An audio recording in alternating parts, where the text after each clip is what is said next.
Agora, na Rádio Voz Amiga. Entrevista do dia. Rádio Voz Amiga. A rádio que informa com imparcialidade.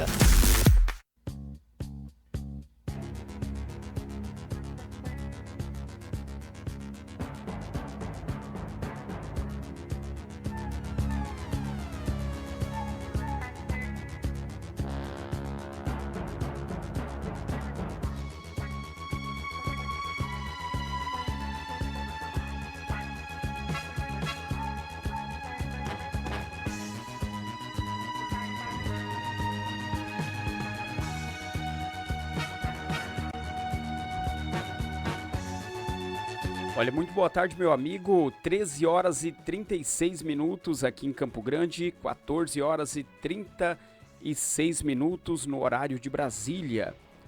Olha, vamos estar conversando hoje, nesta tarde aqui, com a Eliene Smith. Eliene Smith, ela que é nascida aqui em Campo Grande, aqui no Mato Grosso do Sul, você que está nos ouvindo também em outros estados. Ela é nascida aqui na capital, aqui no Mato Grosso do Sul. Em 2008, ela concluiu a graduação do curso superior em comunicação social. Também tem habilitação em jornalismo pela Instituição de Ensino Superior Estácio de Sá. É psicanalista clínica e também é mestranda em psicanálise. Vamos estar conversando aqui, deixa eu ver se faltou alguma outra qualificação da Eliene Smith. Ela também, além das especialista em análise comportamental. E ela vai estar lançando o livro agora. Daqui uns dias vai estar já saindo do forno para você o livro da Eliene Smith. Vamos cumprimentá-la, vamos dar uma boa tarde para ela e vamos estar batendo um papo bem bacana aqui com a nossa amiga Eliene Smith. Boa tarde, minha amiga. Boa tarde, João. Um prazer estar aqui na rádio com vocês, na Rádio Voz Amiga. Desde já agradeço o espaço, que me foi cedido para nós estarmos aqui batendo um papo sobre esse livro que, como você bem disse, ainda está no forno, mas daqui a pouco já está saindo, A previsão é que até o final de agosto já saia. E aí a gente já vai fazer a organização do lançamento. Certo, bacana. Eu fiz a apresentação sua, tá correto? Tá faltando alguma coisa na apresentação? Não, tá certíssimo, é isso mesmo. Olha, vamos falar sobre o livro, É o primeiro livro? Primeiro livro. Primeiro livro. E da onde surgiu a ideia para você está fazendo o livro? Porque o tema do livro é Não Quero Ser Mãe, O tema desse livro. E de onde surgiu a ideia para esse tema? Pois é, o tema é bem provocativo, É um tema polêmico, O primeiro impacto que a pessoa, quando lê, ela é automático que ela já pense num outro sentido. Mas, na verdade, a proposta do livro, Não Quero Ser Mãe, é tratar sobre a questão do aborto no Brasil, em específico, sobre esse tabu que existe no país, onde as pessoas, na atualidade, elas discutem apenas a legalidade e a ilegalidade. As grandes provocações que a gente vê hoje no âmbito, até jurídico, a discussão é sobre a legalidade e a ilegalidade. Mas o livro, Não Quero Ser Mãe, na verdade, ele traz um pano de fundo para falar sobre as mulheres e as consequências de um aborto provocado, Da onde? Por que essa mulher engravidou? Faltou cuidados?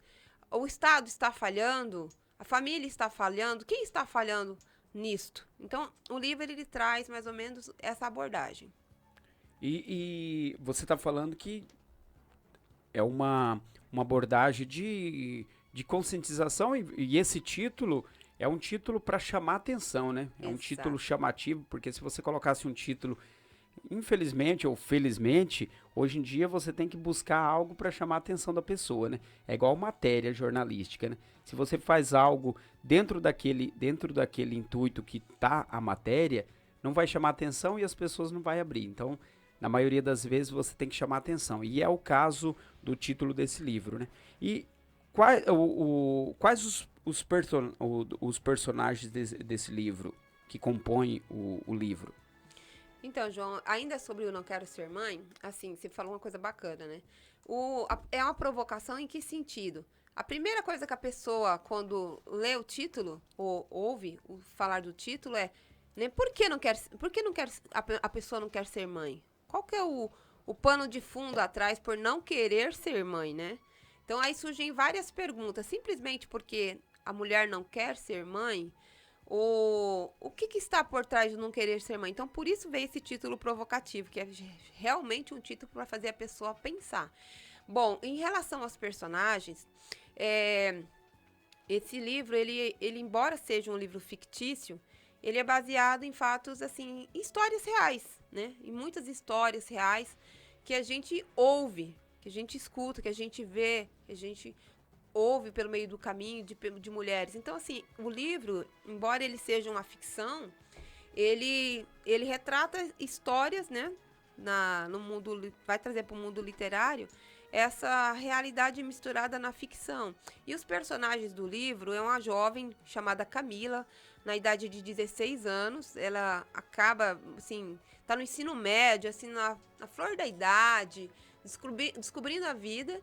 E aí, Camila, ela descobre que está grávida. Então, essa é uma das personagens centrais do livro.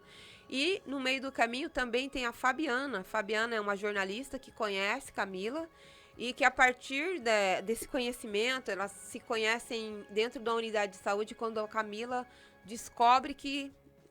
acaba de pegar o resultado do exame e ali descobre que está grávida. E como a Fabiana estava fazendo uma cobertura jornalística naquele dia, naquele local, as duas acabam se conhecendo. Então o livro ele vai se desenrolar basicamente dentro desses dois personagens. O namorado de Camila, Leonardo, que é quem abandona a jovem, e outros personagens que vão entrando depois dentro do livro, dentro da narrativa, mas não são os personagens centrais. A centralidade mesmo vai ficar na personagem Camila e na jornalista Fabiana. Certo. E você disse que quem discute, quem faz esse... até ajuda a moça jovem no ato da descoberta é a jornalista, né? Houve um... Por que você colocou a jornalista? Poderia ser uma dona de casa, poderia ser... Tem algum ponto, algo específico que você escolheu a jornalista em específico? Sim, na verdade eu quis trazer uma provocação também para o âmbito da comunicação. Porque, assim, é como eu iniciei falando, né? Falar sobre aborto ainda é um tabu. Porque a gente simplesmente coloca nos dois extremos. Ou pode ou não pode. E a discussão acaba ficando só dentro disso. E na contramão de tudo isso, das discussões que acontecem no âmbito mais externo, a imprensa acaba não discutindo os fatos de como eles realmente são. Hoje, por exemplo, no Brasil, quando nós vamos olhar os dados do IBGE, dados da organização, ou dados do SUS, por exemplo, nós vamos ver que tem um número absurdo de mulheres hoje que são recepcionadas ali, que passaram pelo processo do aborto. Geralmente, no ano, pelo que eu pesquisei, levantei os dados, segundo o IBGE, não de abortos provocados, não de abortos espontâneos. De abortos espontâneos, no total em si, gera em torno de 800 mil ao ano abortos que acontecem no Brasil. Olha o número, quase que absurdo, né? Já em relação ao aborto no sentido de provocado, estima-se um total de quase 100 mil ao ano. Então, assim, são números. Provocado eu sei que os nossos ouvintes, eles são cultos, eles entendem, né? Mas só para talvez a pessoa não entenda o que é provocado e qual a diferença e o que é um do outro. Espontâneo é aquele que a mulher, né, o próprio organismo da mulher rejeita a gravidez e aí ela acaba perdendo o filho, o feto, né, no caso. E o provocado não, é aquele que você induz ao aborto, né, por vários métodos. Aí pode ser por medicamentos, pelo próprio aborto clandestino e várias outras situações que acabam provocando, né, a expulsão do feto, a morte do feto. E aí, dentro de tudo isso, a gente vai encontrar também que não é simplesmente só o aborto. Muitas mulheres acabam morrendo, muitas mulheres acabam não podendo mais ser mães, dependendo da metodologia que é utilizada, acabam não podendo ser mãe, por um momento de desespero. E é isso que o livro vai trazer, né? Esse momento da descoberta dessa jovem que não tinha um diálogo dentro de casa. Porque qual que é o grande problema hoje, João? E eu acho que não é só atual. É um problema que já vem, que abrange o seio familiar, abrange também o Estado, que é omisso nessa questão. Não há, muitas vezes, dentro de casa um diálogo. Muitas vezes a menina, ela cresce, ela vai aprendendo as coisas, assim, pela vida. Né? Não tem uma instrução familiar dentro de casa, uma mãe que sente com essa menina, no período em que ela se torna, né, moça ali, a gente na forma mais clara de dizer, e que essa mãe sente com essa filha, fala, olha filha, a partir de agora, o que pode acontecer com você é isso, isso, isso. Se você tiver uma relação sexual e você não tiver ali os cuidados, é óbvio que isso vai decorrer numa gravidez. Então, assim, não tem, muitas vezes, dentro dos lares, uma conversa. E não adianta dizer, assim, que a família mais polida que existe, que está isenta disso acontecer, porque a gente sabe que acontece, né? Então, assim, qual que é o mecanismo de prevenção contra o aborto hoje? Muito se fala hoje sobre a legalização. A gente vai ver uma discussão hoje que acontece no STF, que fala sobre, vamos legalizar, mas espera aí, a solução é a legalização do aborto? Não é, o problema não é a legalização, o problema é onde isso está acontecendo. Então, a falha está acontecendo na base. Se você não estruturar a base, você vai ter um afogamento no sistema. Vamos imaginar que hoje, fugindo um pouco do livro, né, do teor do livro, mas não fora do tema, vamos imaginar hoje que dentro dessa discussão de legalização, vamos imaginar, João, que o Congresso Nacional permita o aborto. Ou vamos imaginar que por meios legais, né, que nem nós estamos vendo dentro de uma discussão no STF, seja liberado o aborto. Ok, nós temos no nosso sistema público de saúde condição de atender essa mulher? Nós vamos olhar hoje, nós temos filas enormes, você deve conhecer pessoas como eu, que estão há meses, há anos, esperando dentro do sistema uma vaga para a cirurgia. Não tem nem medicação nas redes públicas de saúde.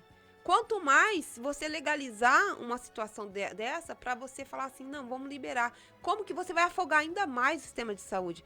Aí do outro lado você diz assim, tá, mas mesmo que você não legalize, muitas mulheres vão continuar praticando o aborto. Aí eu pergunto, por quê? Será que não está faltando exatamente isso, a educação? A conversa, o debate, discutir a raiz lá na base, lá dentro da escola? Por que não falar sobre se isso é um problema crônico que atinge a sociedade como um todo? Por que não tratar na base? Mas a senhora falou que está faltando a conversa, o diálogo dentro das famílias, que eu concordo, mas será que essa falta de conversa não é também um pouco de medo dos pais? Porque a orientação que está faltando, talvez tem muitos pais conservadores na questão de princípios, tudo aquilo nós colocando aqui, né? Mas daí tem pais que falam, não, se eu explicar como que funciona, ele pode ser precoce demais, um início da atividade sexual para minha filha, para o meu filho. Será que não é... essa falta de diálogo, será que não tem um pouco a ver com medo, assim, dos pais? Então, o problema não é você incentivar a atividade sexual precoce, porque nem eu incentivo. Não, né? Você entendeu o meu ponto de vista. Eu entendi, vou chegar lá. Eu entendo o que você está dizendo. Às vezes a família, psicologicamente, não tem aquela estrutura para chegar no filho, e o filho não tem a liberdade também para chegar no pai. Mas você entende que isso não evita que os problemas aconteçam? Então, assim, se a família falha, né, é nesse sentido que eu estou trazendo, o Estado poderia suprir trazendo palestras e debates dentro da escola, dentro do ambiente escolar, dentro das comunidades. Porque assim, não adianta eu ignorar, fechar os olhos, não vamos discutir o aborto porque deixa cada um se virar. Não, isso está impactando. Imagina quantas mulheres hoje que praticam aborto, que precisa chegar amanhã dentro do posto de saúde para receber tratamento. Ali ela vai ter atendimento médico, que poderia ser designado para um outro paciente, medicação que poderia ser designada para um outro paciente, se realmente esse debate acontecesse. Então, assim, eu sei que é uma falha, por isso que eu estou dizendo das falhas. Quando há uma falha, quando uma parte do sistema falha, impacta em outra parte. Se a família falha, no sentido não de incentivar a filha a ter uma vida sexual precoce, não, mas ensinar sobre o corpo da mulher. Uma mãe tem capacidade de chegar na filha e ensinar para ela sobre como que o corpo dela funciona. E os riscos que ela tem se ela praticar isso ou aquilo. A mãe tem condição de conversar com a filha. Filha, olha, a partir de agora você não é mais uma menina, agora o seu corpo, a funcionalidade do seu corpo já funciona dessa outra forma. Então, funcionando dessa forma, se você, né? Porque assim, a gente às vezes não sabe tudo. Um namoradinho com a filha tem, que às vezes o pai e a mãe não tá sabendo. Mas se essa filha foi orientada pela mãe, acredite que quando ela se deparar com a situação dessa, ela vai lembrar da orientação que ela recebeu. Você quer ver um exemplo que eu vou deixar aqui pra gente pensar? É exatamente como acontecia com os abusos sexuais. Antigamente não se falava tanto. Hoje, o que as escolas falam? Elas trazem debate, trazem discussões para dentro da escola. Muitas dessas crianças que vinham sendo abusadas dentro de casa, a partir do conhecimento que tiveram dentro de uma palestra na escola, descobriram e denunciaram o agressor de seus abusos. Você está vendo, quando a gente traz conhecimento, quando a gente traz debate, discussão, a gente começa e diminuir o problema a longo prazo, a médio e a longo prazo. Por quê? Porque o conhecimento produz clareza. Você imagina uma menina, eu tenho pessoas que eu conheço de 14 anos, um exemplo, que estão grávidas. E aí eu pergunto pra você, como que vai ser a vida dessa menina depois? É uma menina, uma criança cuidando de outra criança. E eu pergunto pra você, será que a mãe teve ali um tempo pra conversar com essa filha? Não estou dizendo que a conversa vai impedir que tudo isso aconteça, mas eu estou dizendo que o esclarecimento do corpo, da funcionalidade e do alerta que uma mãe deve dar ao filho, às vezes faz uma diferença muito grande. E se o Estado entra também como provedor assim, de discussão, de debate dentro das escolas, né, dentro das comunidades, olha como você vai trazer luz para a mente de uma menina. E do menino também, né? Porque a gente está falando aqui de menina. Mas o menino também, a menina não faz filho sozinho. Né? E aí quando tem a gravidez, tem outra situação. Essa menina tá preparada? Não. Essa menina tem... Mas tem infelizmente, o preconceito da sociedade. Sim. Sempre teve e hoje em dia não deixa de ter, infelizmente. O menino, eu tenho que me ajeitar a colocação que eu vou fazer, porque hoje em dia tudo que você fala pode ser interpretado de outra maneira. Hoje em dia, hoje em dia não. O menino, se ele sai com a menina, ou com 2, 3, 5, 10, ele é o garanhão. Infelizmente, a mulher, pelo machismo da sociedade, já diz o contrário, né? Infelizmente, tem essa situação também, né? Sim, aí você consegue ver que tudo isso estimula para o quê? Para o aborto. Todo esse cenário, uma menina, uma mulher que muitas vezes, por exemplo, ela é abandonada, como você acabou de apresentar, já tem aquela questão de que a mulher, mas está grávida porque a mulher permitiu, como se a mulher fizesse filho sozinha, né? É como se a mulher pudesse simplesmente produzir, criar um filho, assim, dentro do próprio organismo sozinha. E acaba entrando essa questão do machismo, que a gente fala que ainda existe, ainda pondera muito nos nossos tempos atuais. Só que, assim, a gente sabe que a corda sempre arrebenta do lado mais fraco. Então, quem vai ficar, geralmente, com a situação para resolver é a menina. E aí, o que acontece? Entra o aspecto que você falou, que é o aspecto social, né, da descriminalização. Muitas vezes essa menina vai ser descriminalizada. E quem quer ser descriminalizado? Ninguém. Quer ser apontada, as pessoas vão falar mal dela. Fulana tá grávida, isso aqui. Tem todo esse peso psicológico que a menina vai sofrer, tem o peso social. E talvez também não tenha apoio dos amigos, da família. Exato. Abandono do namorado, do parceiro, sei lá, com quem que muitas vezes vai abandonar essa menina. Muitas vezes essa menina tá no período escolar. Por isso que eu falei pra você que o Estado também é responsável por trazer debates. Por quê? Porque imagina uma menina de 16 anos, que é o caso da Camila, personagem que eu trago no livro. Uma menina de 16 anos que não tem emprego, porque o menor hoje no Brasil tem essa dificuldade de conseguir emprego, né? Tem uma dificuldade enorme, as pessoas não querem empregar menor. Aí você tem uma menina, que nem no caso da Camila, que é a personagem. Ela não trabalha, ela está em período escolar, ela vai ter que fazer uma escolha, concorda? Se ela continuar com a gravidez, ela vai ter que fazer uma escolha, porque se ela vai ter um filho, quem vai prover as condições para ela criar o filho? Ela vai ter que arrumar um trabalho.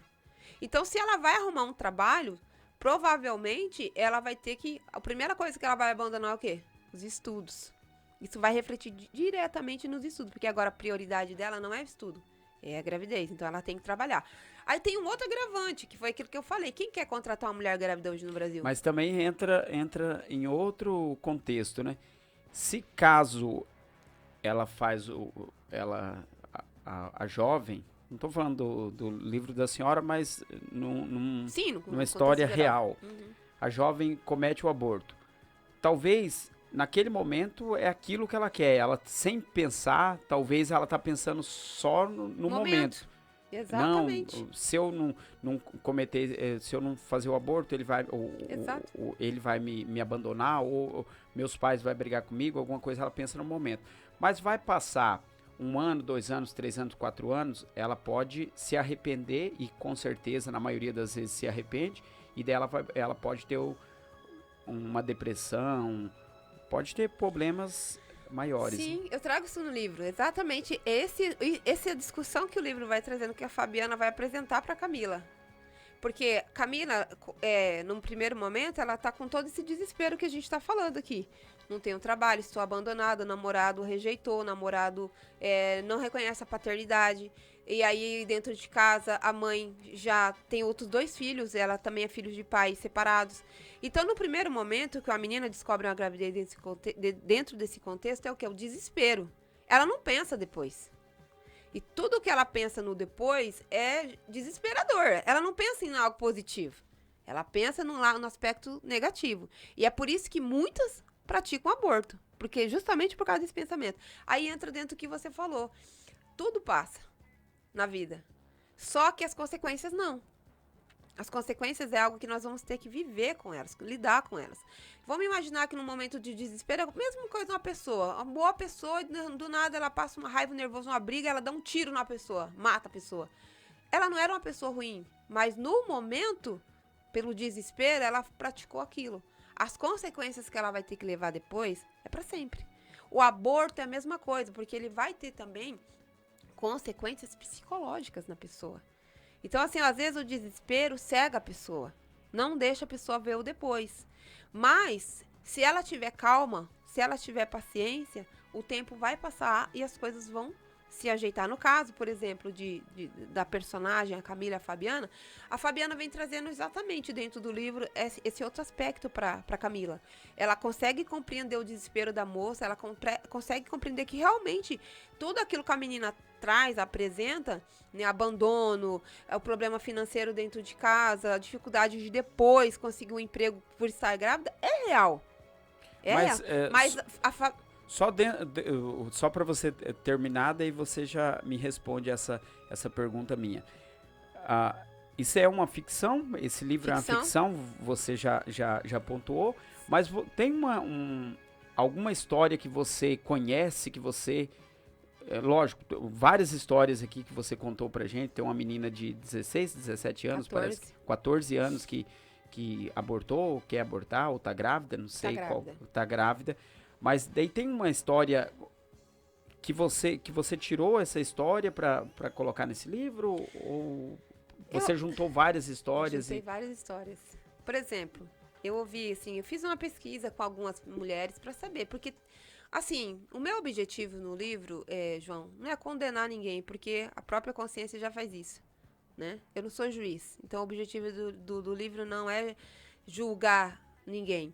Mas, por exemplo, eu conheci uma pessoa, uma mulher, ela tem 55 anos hoje. Ela fez um aborto com 14. E, assim, o namorado na época tinha 22, ela tinha 14 anos. E, assim, conversei bastante com ela, pra saber, pra entender por que ela fez o aborto. E ela me disse na época que ela não tinha primeiro conhecimento do corpo dela. Quando ela começou a ter atividades sexuais, ela nem conhecia os riscos, porque ela não tinha conversa dentro de casa. O namorado já tinha uma experiência maior, mas também não alertou ela. Então ela descobriu que ela estava grávida já de 2 meses e pouco, quase para 3 meses. E o namorado na época falou, não quero ter filho. Levou ela, comprou uma medicação e falou, você vai tomar essa medicação. E ela tomou a medicação. E aí, os anos se passaram, porque a consciência da gente vai amadurecendo, né? A consciência vai amadurecendo. E hoje, com 55 anos, ela chora sentindo a mesma dor. Quando ela fala sobre isso, porque ela contou como aconteceu o processo do aborto. Ela tomou a medicação, começou a sentir muitas dores, cólicas, e ela foi até o banheiro. E quando ela foi até o banheiro, a criança caiu dentro do vaso. E ainda estava viva, porque estava tremendo. E ela, desesperada naquela situação, ela não sabia o que fazer. Ela não podia contar com mãe, não podia contar com o pai. Porque naquela época todo mundo era muito rígido, né? Todo mundo era muito... Ela se calou. Ela ficou quieta e ela convive até hoje, porque ela tem medo de falar sobre isso com as pessoas. Então, assim, ela carrega uma dor de quando ela tinha 14 anos. E o tempo não volta. Mas e por ela não falar sobre essa dor, ela continua sentindo a dor. Então, assim, esse é só um dos casos. Por isso que eu falo pra você que se tivesse um diálogo dentro de casa com as filhas, instrução, o Estado, não, vamos legalizar, não vamos legalizar. Você tá entendendo? Porque não é só abortar um filho. Olha a dor psicológica que isso causa numa mulher. Os traumas que essa mulher vai carregar pelo resto da vida. Vamos imaginar que essa criança que foi gerada, que depois ela teve outros filhos, né? Depois, bem mais tarde, ela teve.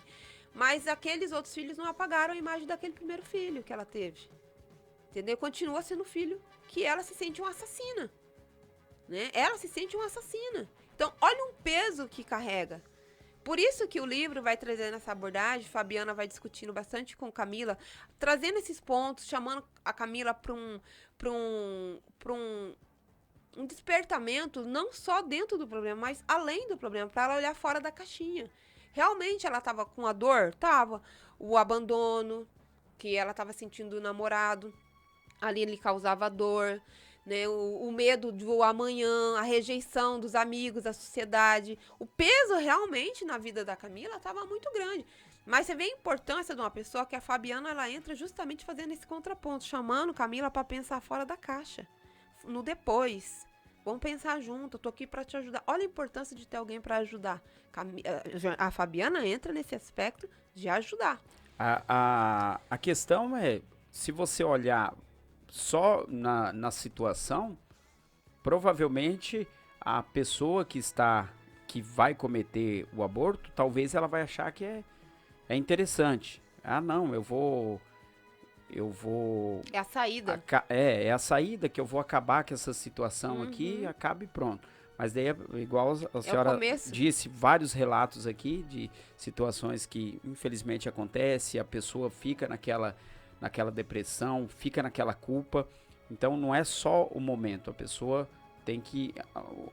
Os gestores, na verdade, né? Mais a família, os órgãos públicos, o governo tem que olhar não só a questão da não só a questão da liberação do aborto, mas a questão geral, né? Como mais para frente, porque uma questão de saúde, né? Saúde pública. Imagina uma mulher que hoje ela pratica um aborto por desespero, né? Eu não tô dizendo que não existem mulheres que vão lá e praticam aborto porque a querem, porque há casos em que a pessoa ela quer. Realmente, ela sabe as consequências, mas ela quer. Mas aqui que nós estamos tratando é daquela mulher que ela... Mas até essa que quer... Vai ter as consequências mas também. Até essa que quer, será que ela realmente quer? Ou é uma situação que ela está passando e ela acha que ela quer, mas depois, ela talvez fazendo um tratamento psicológico, ela vai entender que ela não queria, ela achava que ela queria, mas ela queria só se livrar de uma situação. Exato. Naquele momento pareceu para ela um problema. Ela queria uma solução para o problema naquele momento, porque aquilo parecia um problema, mas aquilo era uma pessoa, era uma vida, né? Hoje a gente tem uma discussão... É igual a pessoa, lógico que não tem nada a ver, mas dentro do contexto, a pessoa que quer se matar. A pessoa não quer se matar, ela quer matar aquilo que está matando ela. Exatamente. Então, ela acha que se matando, ela vai matar o problema que está fazendo ela sofrer, né? E aí você citou um ponto também importante de discussão, viu, João? Porque assim... muitas meninas, se a gente parar para pensar, o desespero também leva muitas pessoas ao suicídio. O momento de desespero leva muitas pessoas ao suicídio. Então, assim, quando a gente trata de saúde mental, a gente não pode desconsiderar esses pontos. Porque assim, a gente fala, que nem estava falando, vamos legalizar o aborto no Brasil. Dentro do livro, eu trago uma discussão também de um exemplo. Por exemplo, quando a Fabiana começa a discutir com a Camila sobre a possibilidade de conseguir ajuda para ela decidir, porque a Fabiana não decide pela Camila. Até porque cada um tem uma vida e cada um tem que decidir por si, né? Mas ela busca um caminho de uma ajuda psicológica para Camila, para que ela possa ali conseguir se compreender, se ver, entendeu? Porque saindo fora da caixinha. Só que aí, Fabiana se depara com outro problema, que a gente é fictício no livro, mas não deixa de ser real na vida que nós estamos aqui. Que é a questão do... Não tem médico suficiente na rede pública de saúde, não tem medicamento na rede pública e ainda não tem especialista. Vamos imaginar que Camila, por exemplo, ela precisa de um especialista, tá dentro do livro isso, que é um psicólogo para atender. Só que as especialidades são precárias, o número de vagas são pequenos. Vamos trazer para a realidade hoje. Eu conheço várias pessoas que estão na fila aguardando para ter atendimento psicológico. Nós estamos falando de vida. Nós estamos falando, dependendo do grau de dificuldade psicológica que a pessoa está, ela se suicida. Ela precisa de um psiquiatra, alguma coisa para poder, às vezes, ajudá-la ali no momento. Então, você imagina, o agravo, quando a Fabiana vai buscar ajuda para Camila... Eu estou conversando aqui só para você que está do outro lado aí nos ouvindo. Estou conversando com a psicanalista. É psicanalista? Isso. Psicanalista Eliene.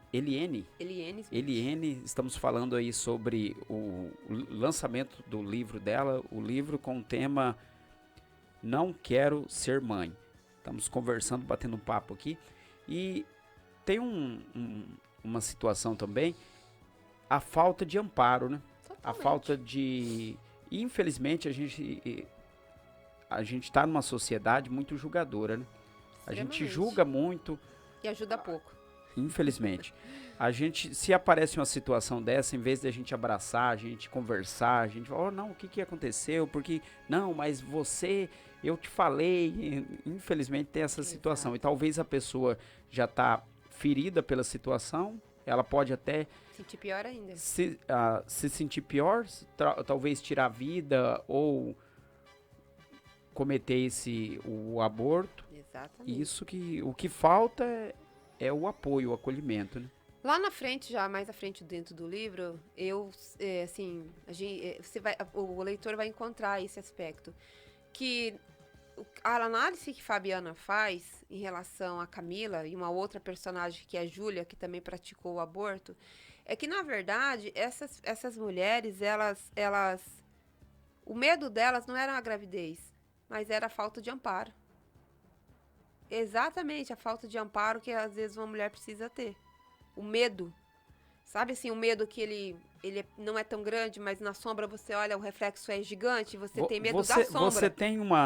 Você tem uma resposta contundente. Você é contra ou a favor, você não, ou depende da situação, o aborto. Você é contra ou a favor, ou depende da situação, você tem uma resposta coerente? Ou coerente não, uma resposta... Pessoal minha. Pessoal, mas ou sim ou não, ou depende da situação? Eu sou contra o aborto. Assim, eu sou mãe, tenho 2 filhos, um já tem 26 anos, a outra tem 14. E minhas 2 gravidezes não foram muito fáceis, foram 2 gravidezes bastante complicadas, bastante difíceis. E assim, aquilo me ocasionou muito medo. Mas por que eu sou contra o aborto? Eu vou explicar por que eu sou contra o aborto. Porque hoje, quando eu olho os meus filhos, eu, assim, me realizo neles. Assim, sabe, assim, o amor que... Como são pessoas incríveis.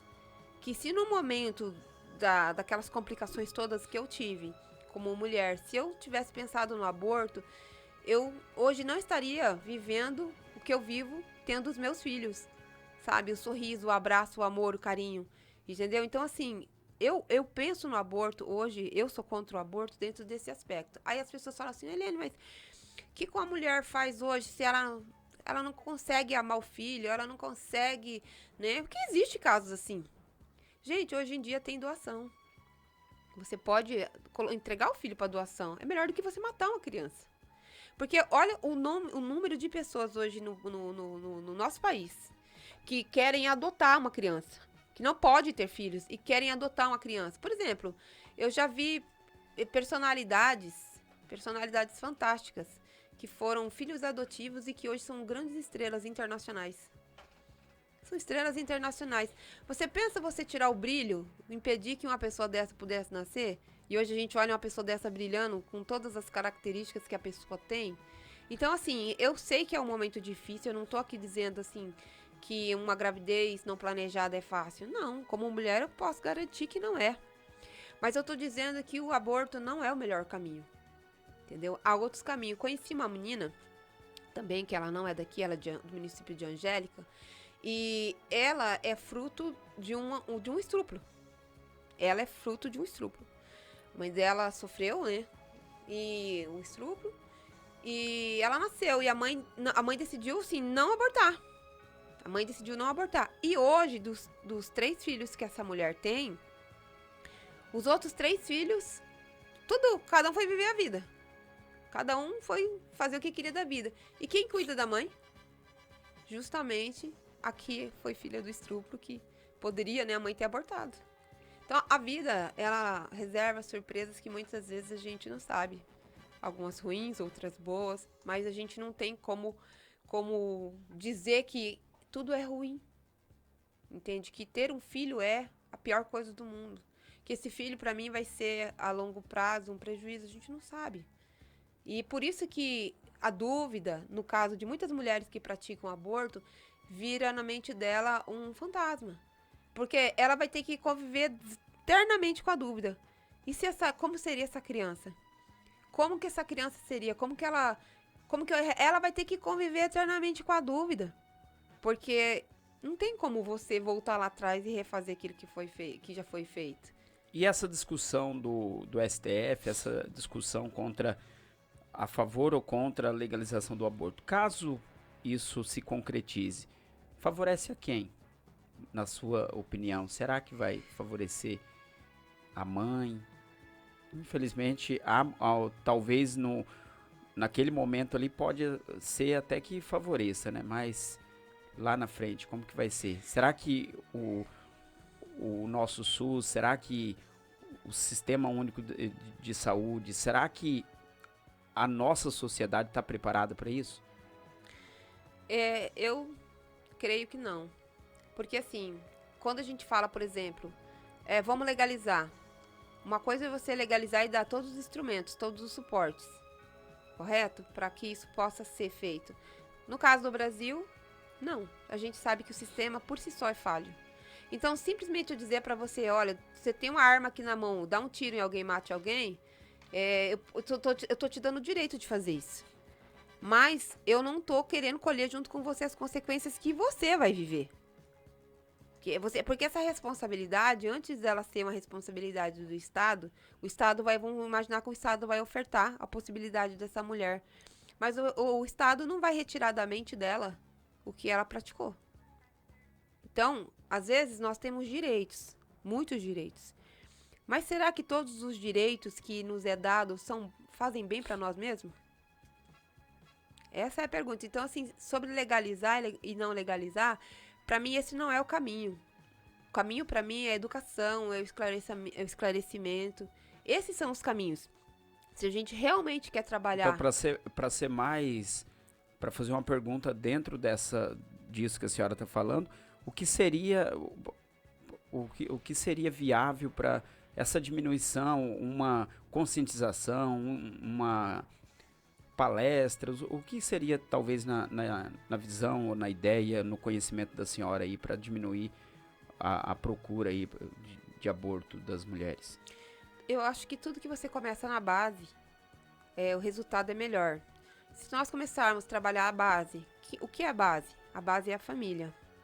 Aquilo que eu falei lá atrás. O diálogo, a conversa, sabe? O debate dentro de casa. Não é só a mãe falar, mas também ouvir, né? As dúvidas. Quais são as suas dúvidas? Entendeu? Deixar, às vezes, a menina perguntar sem reprimir, no sentido, mas tá me perguntando porque já tá com o namoradinho, né? Tá me perguntando porque tá interessada em fazer coisa errada. Às vezes a menina só tá perguntando porque ela tem curiosidade, né? Então, primeiro passo para que a gente cause essa diminuição, ao meu ver, é estruturar. A família é o principal pilar, né? Família é o principal pilar, tendo um diálogo, uma conversa, as mães, os pais, entendeu? E também lá fora, a escola, a sociedade, como se trazendo para as escolas o debate, trazendo para as comunidades o debate. Sabe por quê, João? O que acontece hoje? Hoje em dia a gente vê lá na escola muito falar sobre doenças transmissíveis, né? Vamos falar, vocês têm que usar preservativo. Tô falando no modo geral, tá? Tô falando assim daquela coisa mais liberal. Então, vamos pensar que no âmbito mais liberal, o que acontece hoje dentro da escola? Olha, vocês têm que usar preservativo por conta de doenças transmissíveis. Ok. Vamos imaginar que esse menino e essa menina, que não tinham atividade sexual ou estão iniciando, falam assim, mas eu conheço ela não tem doença, não tem nada. Aí, o que eles fazem? Descarta os métodos contraceptivos. O que acontece? Não inibiu a doença, porque vamos imaginar que a pessoa não tinha uma doença, mas não evitou a gravidez. Você tá entendendo como o debate ele falha?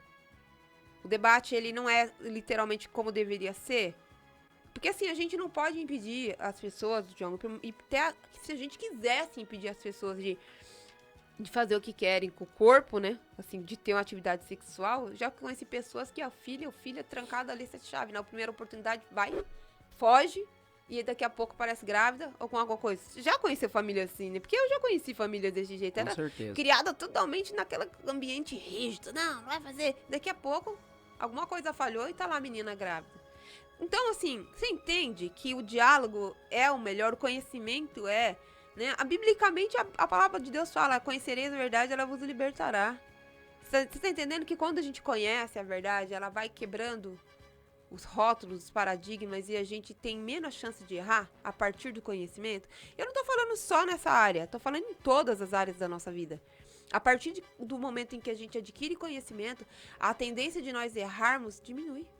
Em qualquer área da nossa vida. Por que seria diferente nessa? Mas aí tem aquela discussão, não vamos falar disso, não vamos falar daquilo.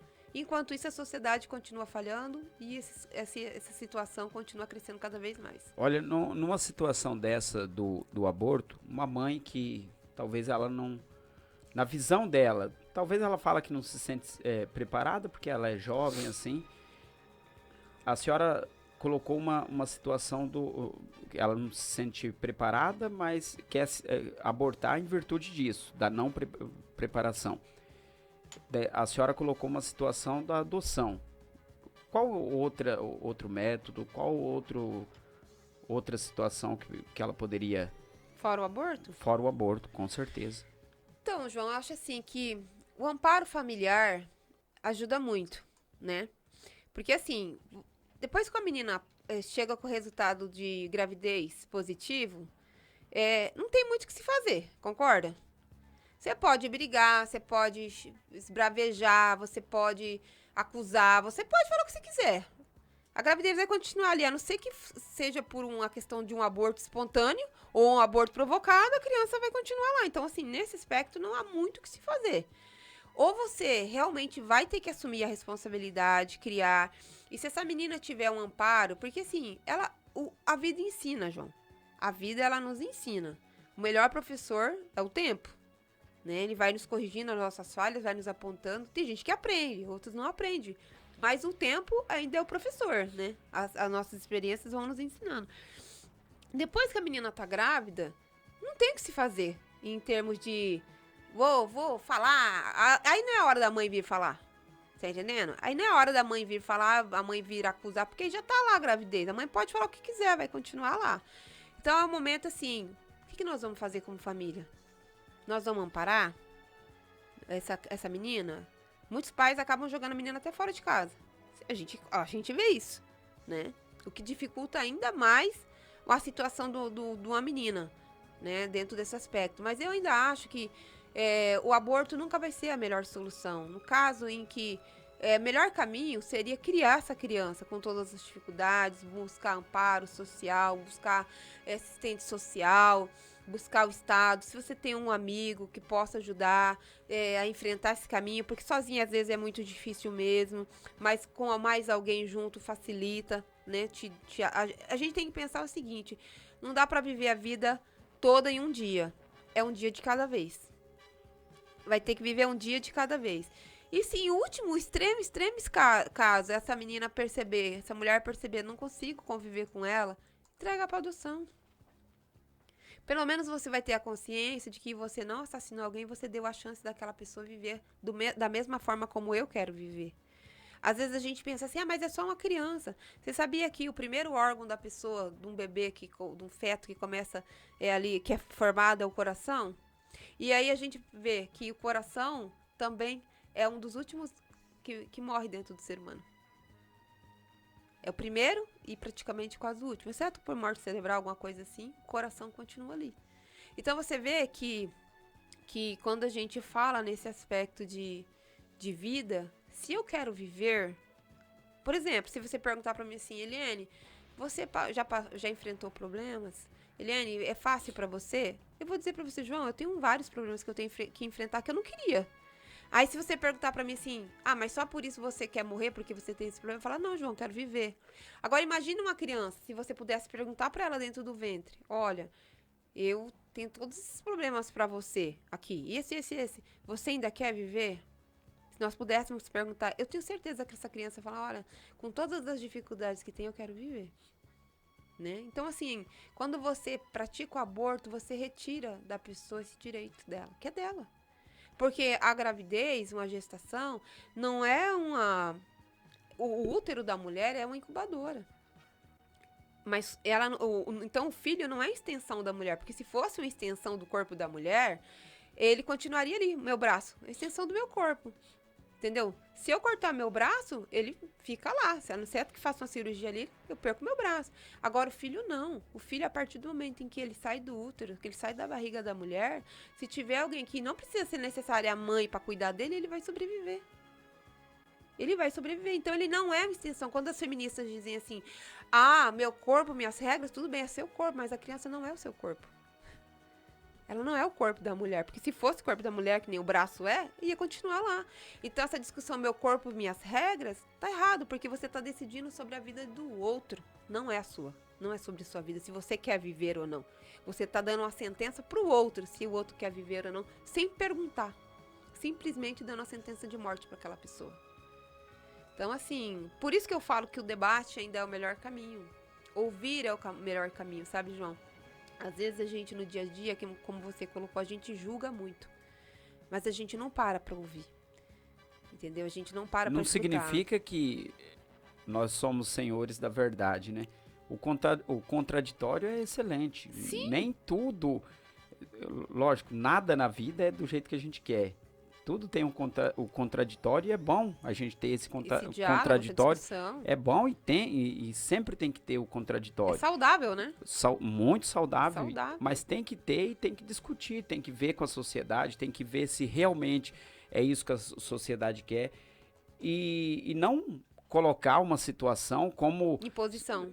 Ou imposição, ou colocando como se fosse a melhor situação. Verdade, né? E daí, talvez... Por falta de informação, a pessoa acha que é a melhor coisa a se fazer. Por falta de informação. Ou por informação desconexa.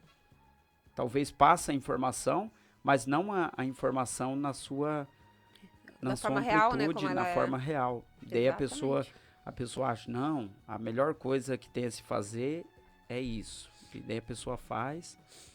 Fala um pouquinho mais sobre o livro, lógico, não fala tudo, deixa um pouquinho, senão... Gostinho, né, de quero mais, né? Deixa um pouquinho pros nossos ouvintes, para eles estar adquirindo o livro e vendo. Mas fala um pouquinho mais sobre o livro, não fala o final, porque senão as pessoas não vão querer comprar o livro. É verdade. Então, esse livro também traz um debate sobre as influências, né, que a gente tem hoje enquanto sociedade. O que está influenciando esses jovens? Por exemplo... O aborto a gente sabe que desde que o mundo é mundo existe. Então, assim, seria tolice da nossa parte até, né, dizer que as coisas não acontecem. Por várias razões. Em na questão mais antiga, tinha até locais que usavam como rituais e tudo. Mas quando o livro, ele traz uma discussão mais atual sobre o que influencia hoje essa questão. Se a gente parar para pensar que a sexualidade está atrelada à sensualidade, né? Quando a gente pega hoje muitos filmes, seriados, a gente vê cada vez mais dentro desses seriados esse incentivo, vamos dizer dessa maneira, a uma sexualidade precoce, uma sensualização precoce. É dentro dos filmes. Antigamente, assim, antigamente não, porque eu não sou tão velha, né? Mas assim, há tempos atrás a gente tinha mais aquela censura, né? A gente tem ainda censura quando a gente vai assistir algum filme, tá escrito lá, né? Tem a tarja lá. Mas assim, você pega 14 anos, você vai assistir um filme de 14 anos, tem cenas explícitas de sexo ali, explícitas de sexo, coisa que antes a gente não via. Aí você, por outro lado, que incentiva. Vamos imaginar que não, porque no filme tudo é lindo, né? No filme é maravilhoso, as coisas são tão, né? Aí você vai por outro lado, a questão do estilo musical. Hoje, quando a gente pega vários estilos de música, vamos citar o que está dentro do livro Funk como exemplo, não vamos generalizar, né? Porque daí seria até ignorante de estar generalizando como um todo. Mas se a gente for olhar, assim, uma boa parte, o funk vem trazendo esse estilo mais sensual, mais sexualizado.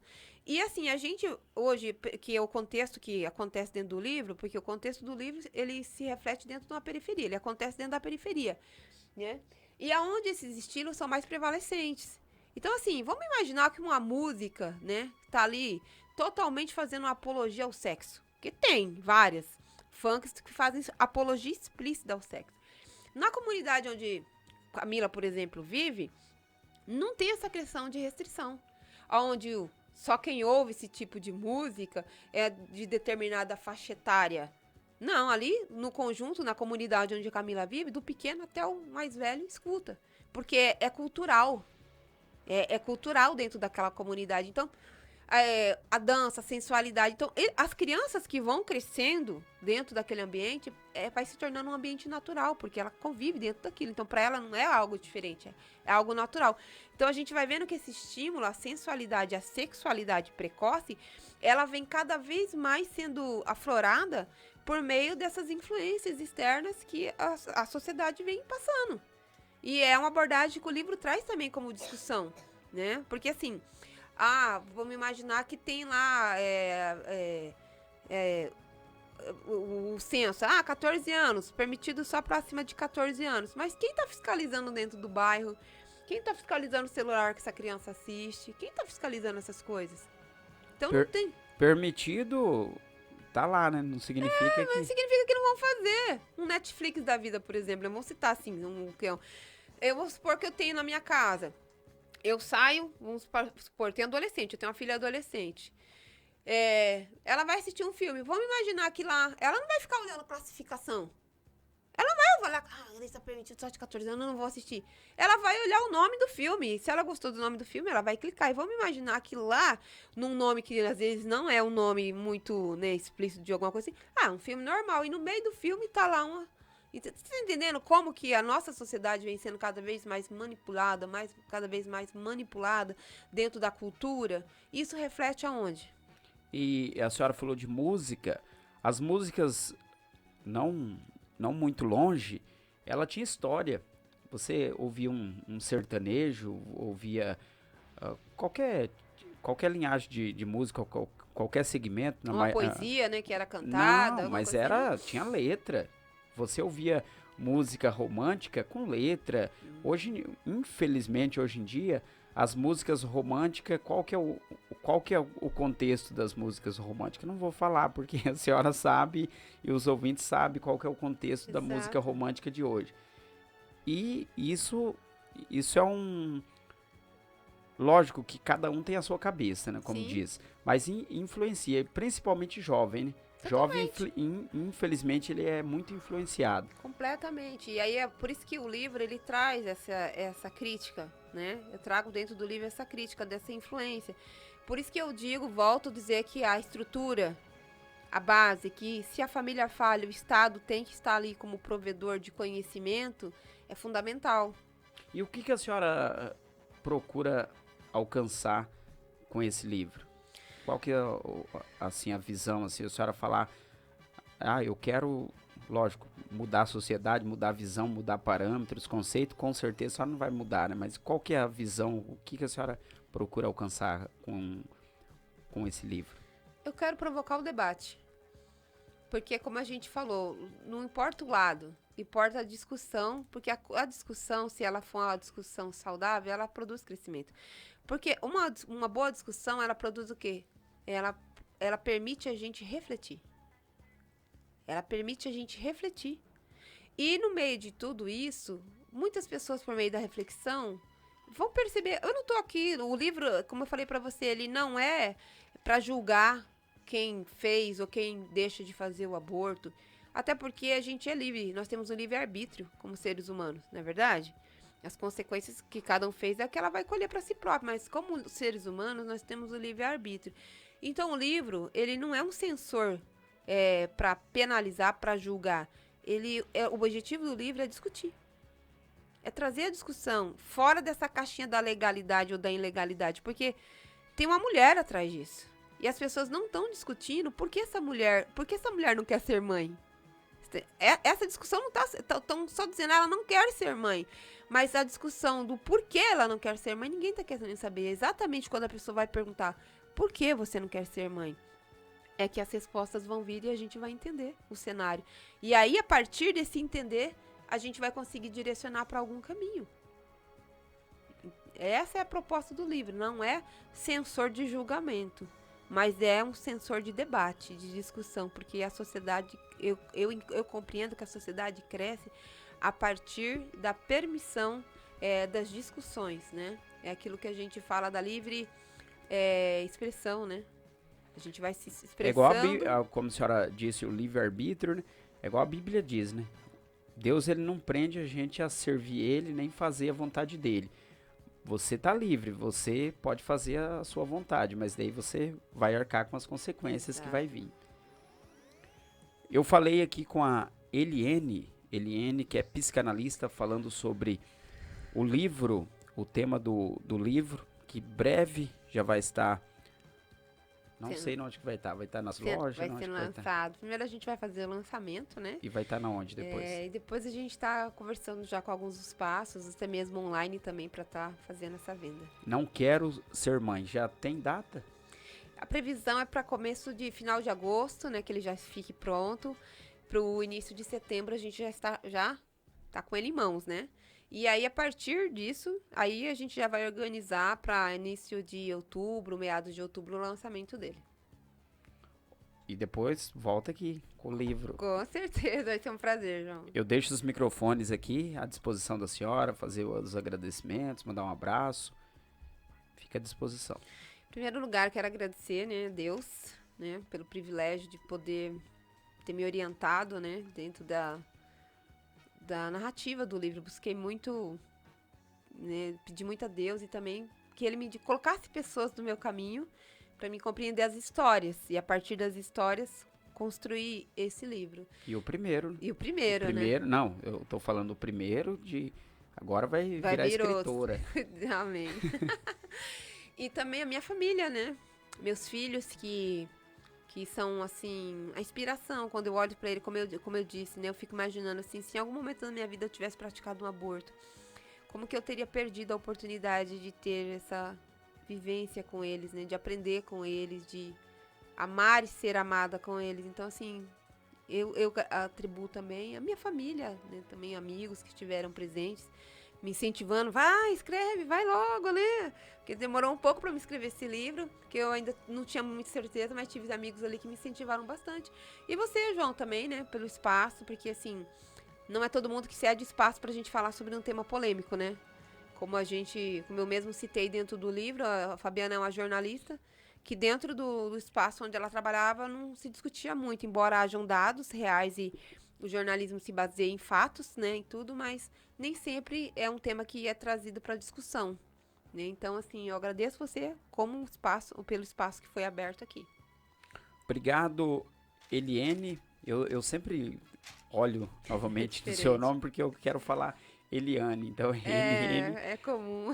Eliane, psicanalista, jornalista, que mais? E analista comportamental. Você tem que vir aqui para uma entrevista nessa questão de psicanalista, análise comportamental. Vamos marcar uma entrevista nesse contexto aí.